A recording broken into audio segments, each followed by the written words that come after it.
પાર્ટીએ ગુજરાતના 26 માંથી 16 ઉમેદવારો જાહેર કરી દીધા છે અને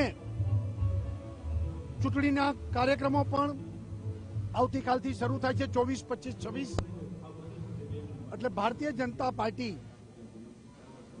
વિશેષ રીતે આ દરેક પ્રક્રિયામાં અમે કોંગ્રેસથી આગળ છીએ, આગળ રહેશું અને 26 બેઠક ભારતીય જનતા પાર્ટી જીતશે, એમાં કોઈ મિનિમેટ નથી. સુરેન્દ્રનગર માટેનું શું કારણ છે બદલાવ?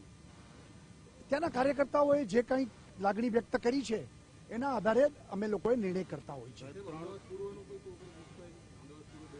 ના, કોઈ બુકડું કોકડું ક્યાંય છે જ નહીં.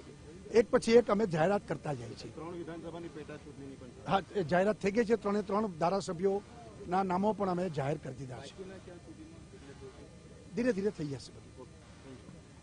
તો મુખ્યપ્રધાન વિજય રૂપાણીએ ફરી એક વખત 26 બેઠકો ઉપરથી વિજય થવાનો અહીં આશાવાદ વ્યક્ત કર્યો છે. આપને